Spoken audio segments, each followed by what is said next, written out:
The 1979 John F. Kennedy half-dollar, without a mint mark, is a coin of significant historical and numismatic interest,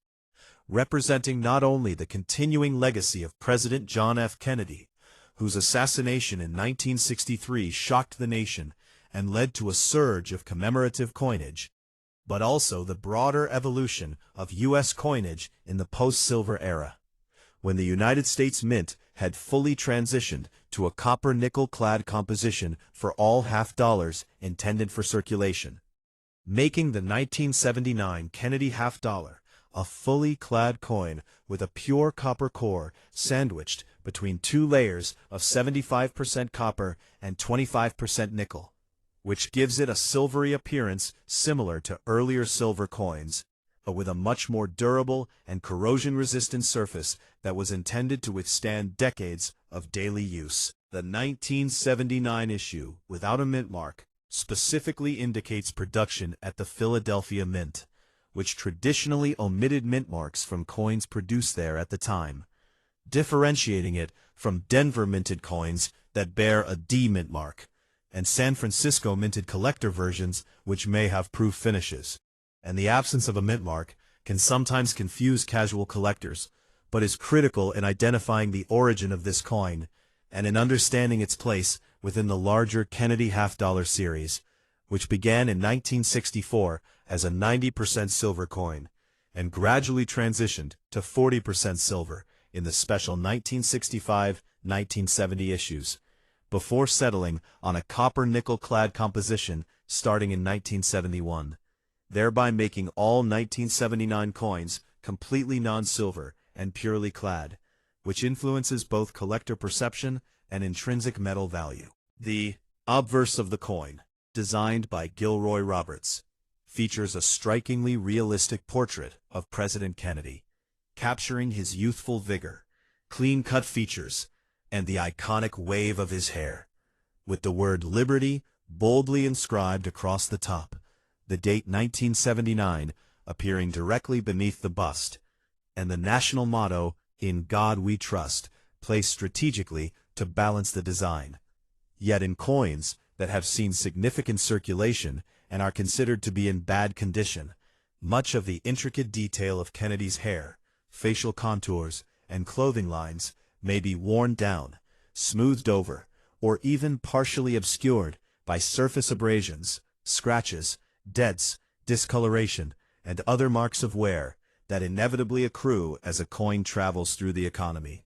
These circulated low-grade coins often display a flat appearance to the portrait, with the relief significantly reduced, making it harder to see the sharpness and precision that characterize the original design. And while this diminishes aesthetic appeal and numismatic grade, it does not negate the coin's historical importance or its value as a representative piece from that year. Even heavily worn coins provide insight into circulation patterns, coin durability, and the everyday experience of money over decades, giving collectors, historians, and enthusiasts a tangible link to American life in the late 1970s. The reverse side, designed by Frank Gasparow, features the presidential seal, an eagle with outstretched wings clutching arrows in one talon and an olive branch in the other, symbolizing readiness for war and a desire for peace. Surrounded by a ring of stars, the inscriptions "United States of America" across the upper perimeter and "half-dollar" at the bottom. On a coin in poor condition, much of this intricate detail is worn away. The eagle's feathers may appear flattened, the arrows and olive branch indistinct, and the lettering partially rubbed off or uneven. Yet these very imperfections tell a story of a coin's life,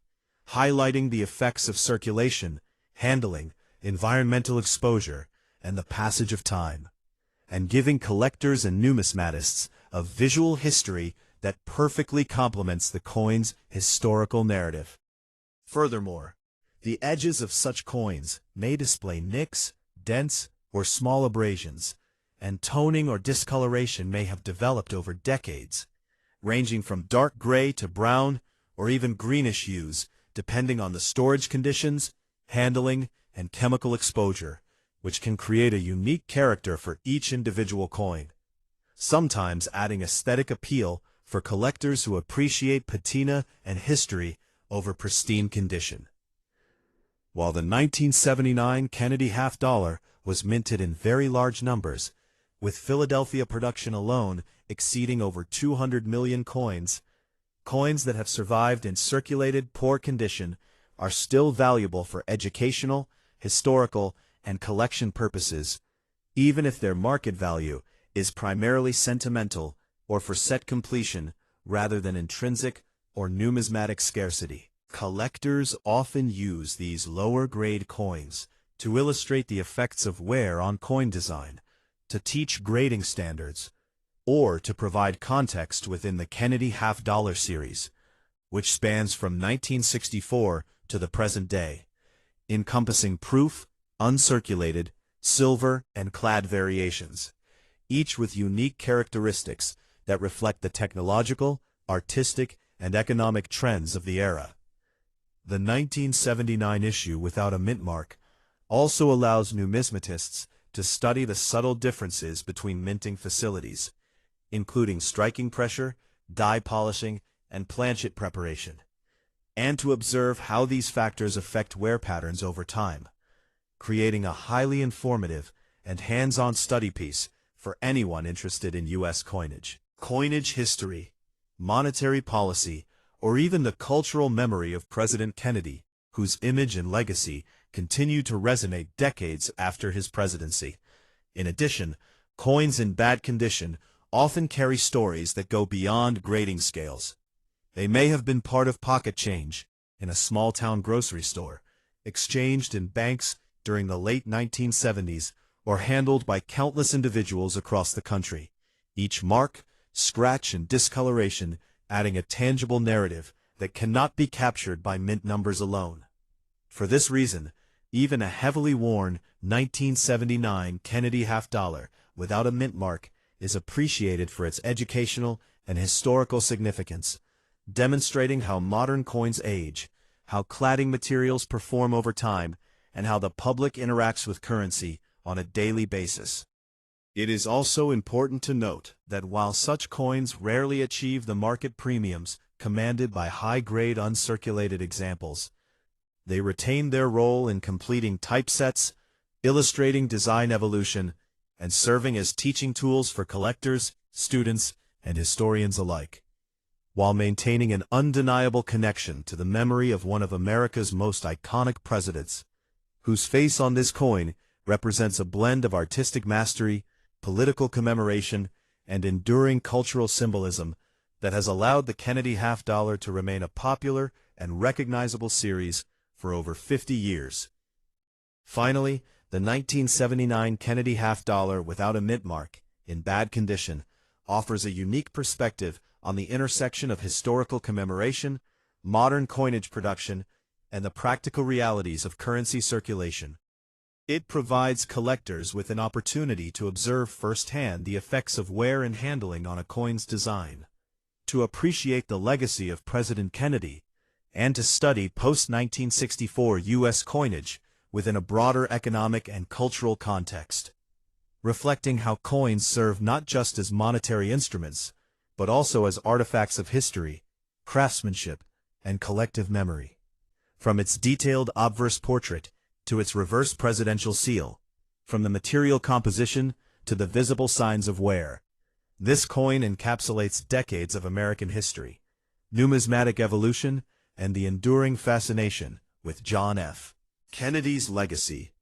making it a valuable, instructive, and deeply interesting piece for anyone seeking to understand the intersection of money, history, and cultural remembrance, even when the coin itself shows the wear, scratches, discoloration, and flattening of detail that categorize it as being in poor condition, ultimately transforming a simple half-dollar into a tangible, living connection to the late 20th century, to Kennedy's presidency, and to the story of American coinage in the modern era, and ensuring that each coin, no matter how worn, remains a meaningful artifact for collectors, historians, and enthusiasts around the world.